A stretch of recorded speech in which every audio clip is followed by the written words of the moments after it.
Sound of faint, distant sirens under a tense, atmospheric score. The screen is black. We hear a distorted, aggressive male voice from a bodycam recording. Voice of Officer Bennett, you fit the description. You know, I could make you disappear out on this road, and no one would ever find you. No one would even know to look. That's the moment a decorated police officer's career, his reputation, and his freedom all came to a screeching halt.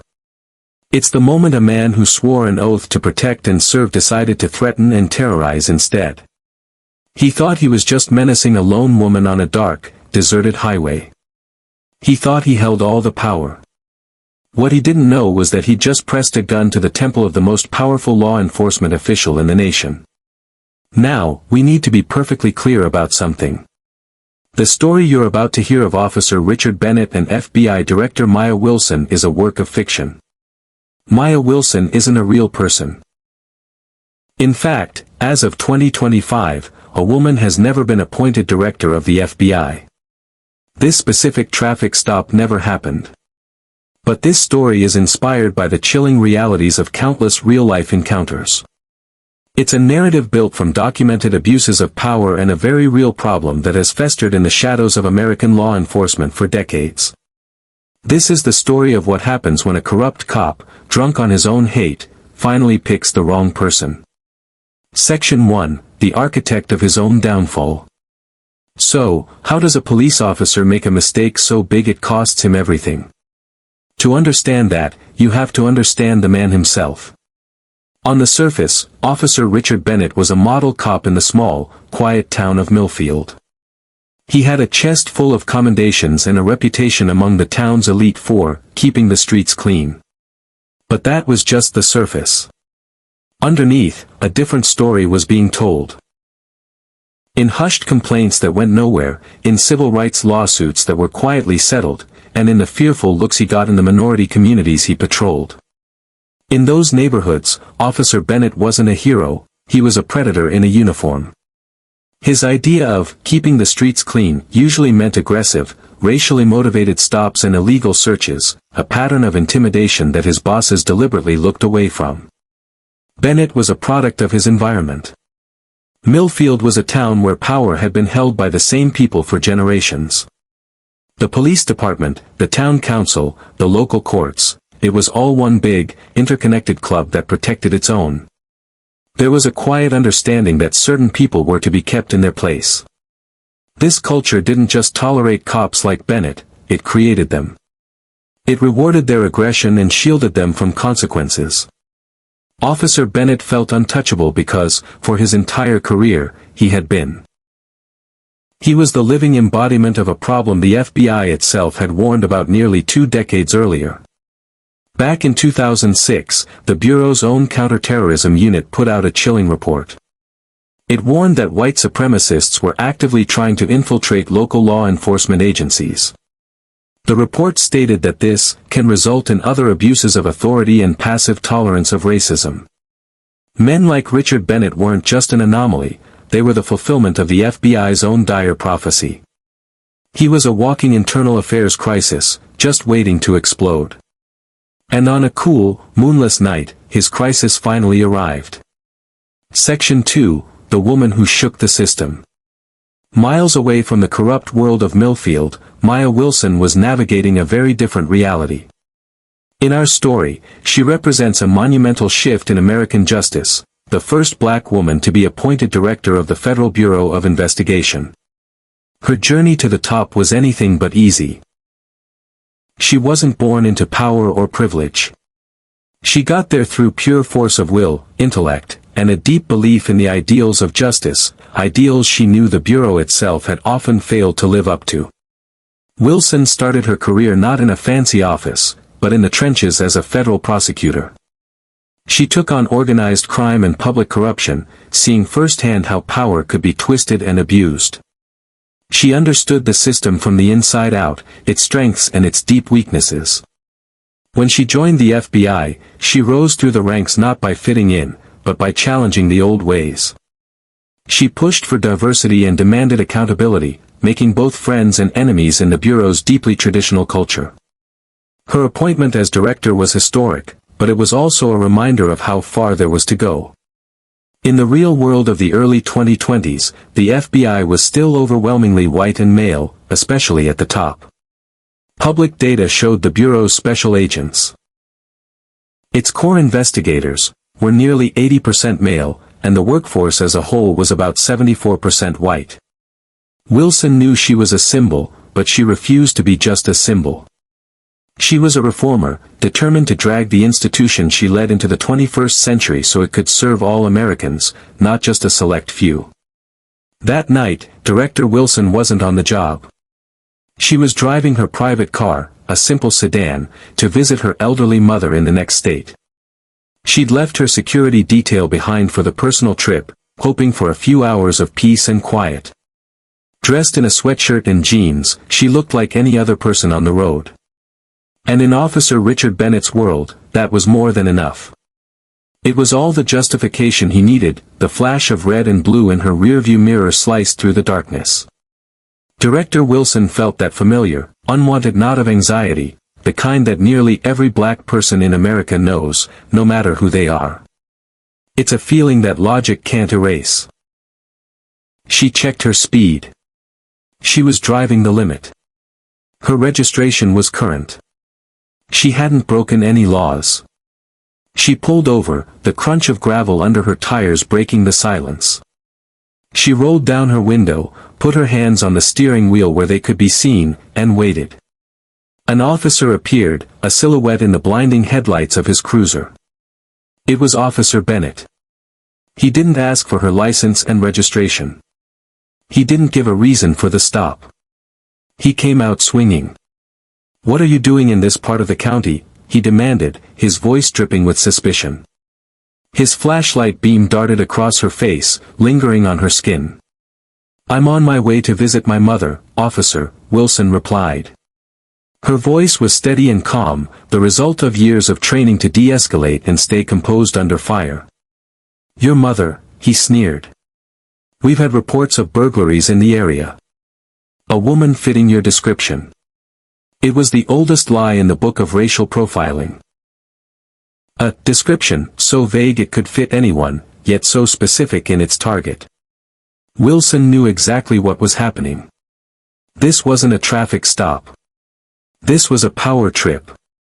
"I can assure you, officer, I haven't been involved in any burglaries," she said, keeping her professional tone. "I'd be happy to show you my license and registration." "I'll tell you what I want," Bennett snapped back, his anger rising. He was used to people being afraid, to immediate submission. Wilson's calm defiance was like fuel on his fire. "Step out of the car. Now." Director Wilson's mind raced. Every instinct told her this was getting dangerous. A lone woman, a lone cop, a dark road, this is how tragedies start. But she knew that refusing a direct order, even an illegal one, would only give him the excuse he was looking for. She complied, moving slowly, her hands always visible. As she stood on the side of the road, Bennett's hostility boiled over. He saw a black woman who wasn't scared enough for his liking. He saw a target. "You people think you can just go wherever you want, do whatever you want," he spat, the racism now laid bare. "Officer," Wilson said, her voice dropping to a register of pure, cold command, "you need to state the reason for this stop and call your supervisor. Your behavior is unprofessional." That was the trigger. The idea that this woman, this target, would dare to question him shattered his last bit of control. He unholstered his weapon, the cold metal pressed against her temple was a shock, but it didn't break her. Blood began to trickle where the gun barrel dug into her skin. Officer Bennett leaned in, his voice a venomous hiss. "You don't tell me what to do. You fit the description. You know, I could make you disappear out on this road, and no one would ever find you. No one would even know to look." In that moment, Maya Wilson wasn't the head of the FBI. She was just a human being staring into the ugly face of hate, a hate that was armed with a badge and a gun. She felt terror, but alongside it, something else rose up, a cold, hard fury. She was the director of the Federal Bureau of Investigation. She had stared down terrorists, mob bosses, and spies. She would not be broken by a small-town bigot. She didn't flinch. She held his gaze. She took a slow, deliberate breath. And then, she spoke. Her voice was quiet, but it carried the weight of the entire U.S. Department of Justice. Officer Richard Bennett, she began, using his full name. My name is Maya Wilson. I am the director of the Federal Bureau of Investigation. You have just committed a federal crime. You have assaulted a federal officer, and you have deprived me of my civil rights under color of law. Your dashcam is recording this, my vehicle's GPS is tracking this location, and if you do not remove your weapon from my head in the next 2 seconds, the full weight of the federal government will descend on you and this entire department before sunrise. The change in Officer Bennett was like watching a building collapse in on itself. The sneer vanished, replaced by slack-jawed disbelief. His hate-filled eyes widened in pure panic.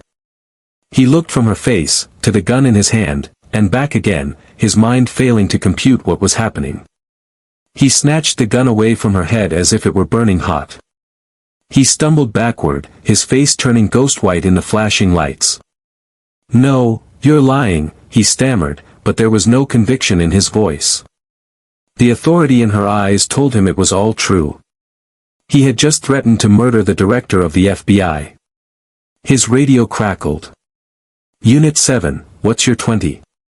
Your stop has been going on for 10 minutes. Bennett fumbled for the radio, his hands shaking. Code 4, he choked out. Everything is fine. But it was too late. Maya Wilson had already reached into her pocket and pulled out her credentials. The golden FBI badge gleamed in the strobing lights. Nothing is fine, Officer Bennett, she said, her voice like steel. Call your supervisor. And then call your chief of police. Tell them to meet me here. And then, you are going to give me your badge and your weapon. You are relieved of duty. Effective immediately. Section 5, the cover-up and the Constitution. When Sergeant Miller, Bennett's supervisor, arrived, he didn't come to enforce the law. He came to contain the damage. He took one look at his panicked officer and the calm woman holding an FBI badge, and his first instinct was to start the cover-up. Ma'am, let's all just calm down, Miller said, his tone condescending. I'm sure this is just a big misunderstanding. Ricky, he said to Bennett, go sit in your car. Director Wilson stood her ground. There is no misunderstanding, Sergeant. Your officer threatened my life. This is now a federal crime scene. Miller's face hardened. He could see his career, his department, and his town's dirty little secrets about to be blown wide open. Look, he said, lowering his voice, I don't know who you are, but this is my jurisdiction. We can handle this internally. No need to get anyone else involved. It was an offer to sweep it all under the rug, the same offer that had probably worked dozens of times before. But he wasn't talking to a scared local anymore. Handle it internally. Wilson's voice was filled with disbelief. Sergeant, you seem to think this is a negotiation. It is not.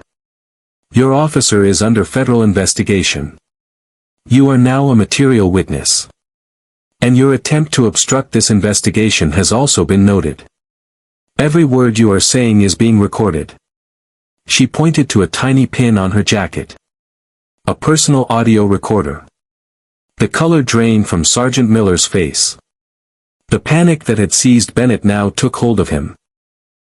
The entire corrupt foundation of the Millfield Police Department was cracking under their feet. The chief of police, a man named Henderson, arrived a few minutes later. He was a politician in a uniform, a man skilled in damage control. But this was a catastrophe. He offered gushing apologies. He promised to fire Bennett. He promised a full internal review. He promised anything and everything to make her go away. Wilson listened impassively. When he finished, she spoke with chilling clarity. Chief Henderson, your apologies are noted and irrelevant. Your department's culture of racism and violence is not the result of one bad apple. It's the result of a poisoned orchard. This will not be buried in your internal affairs files. It will be the subject of a full-scale Department of Justice investigation. Then she used two words that strike fear into the heart of any corrupt police department: pattern or practice. A pattern or practice investigation is one of the most powerful tools the federal government has. It's a top-to-bottom review of a police department to see if its officers are systemically violating citizens' constitutional rights. If a pattern of abuse is found, the result is often a legally binding consent decree, a court-ordered reform plan, overseen by a federal judge, that can last for years and cost a city millions. This was no longer about one rogue cop. This was about an entire system being put on trial. And Maya Wilson had just personally kicked down the courthouse doors. Section 6, The National Reckoning. The dashcam footage didn't leak. It was released. In a move of calculated transparency, Director Wilson had the DOJ make the footage public within 48 hours. She knew that corruption thrives in darkness and secrecy. The only way to fix the problem was to expose it to the light. The effect was explosive. The video went viral, playing on a loop on every news channel and social media feed. The nation watched in horror as a police officer threatened to execute a woman on the side of a road. But it was the stunning twist, the reveal of her identity, that turned a local crime into a massive national scandal. The irony was crushing. The very institution designed to investigate federal crimes had its own leader become a target. If the director of the FBI could be subjected to this, what hope did the average citizen have? The incident became a flashpoint. Civil rights groups, who had been warning about racial profiling for decades, held up the video as undeniable proof. Pundits and politicians were forced to respond. Some called it a moment of national shame, while others tried to dismiss Bennett as just one bad apple, denying the systemic problem he represented. But the evidence was too powerful. The Millfield incident sparked a ferocious new debate on police reform and accountability. Protests erupted, not just in Millfield, but across the country. The name Maya Wilson became a rallying cry, the name Richard Bennett became a synonym for police brutality. For the Millfield Police Department, the fallout was swift and devastating. The DOJ announced the pattern or practice investigation Wilson had promised. Federal agents descended on the small town, seizing records and interviewing officers. What they uncovered was a cesspool of corruption that had been flourishing for years. Officer Bennett and Sergeant Miller were fired and arrested on federal charges. Chief Henderson was forced to resign in disgrace. The town of Millfield was plunged into a crisis that would take years to fix, forced to finally confront the ugly truth it had ignored for so long. Director Wilson knew the problem was bigger than Millfield. She used the immense political capital she had gained not for revenge, but for reform. She testified before Congress, her voice ringing with moral authority. This was not an attack on me, she told the senators. This was an attack on the rule of law. The badge is not a shield for prejudice. It is a symbol of public trust. And when that trust is broken, it must be rebuilt with transparency and accountability. Her experience became a powerful lesson. The story of the night the FBI director was threatened at gunpoint by a local cop became a mandatory training scenario at Quantico, a stark reminder to new agents of the realities they would face and the absolute importance of investigating civil rights violations. Section 7, The Lingering Echo. And that brings us to the core of this story. It's a what-if scenario that forces us to ask a difficult question. What if the woman on the side of that road hadn't been the FBI director? What if she had been a teacher, a nurse, or a student? Would Officer Bennett have ever faced consequences? Or would she have become just another statistic, another complaint filed away, another life ruined with no accountability? The resolution of this fictional story, the instant karma, the national reckoning, is satisfying because it represents the justice that is so often missing in reality. It's a story where the intended victim turns the tables on her oppressor, not with violence, but with the calm, unshakable power of her position and her principles. In the end, this isn't just a story about a racist cop and an FBI director. It's a cautionary tale about the arrogance of unchecked power.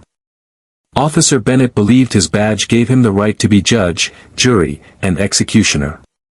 He was wrong.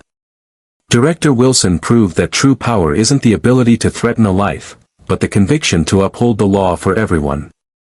This story is a reminder that the fight for justice is far from over, and it demands courage, vigilance, and the unwavering belief that no one is above the law.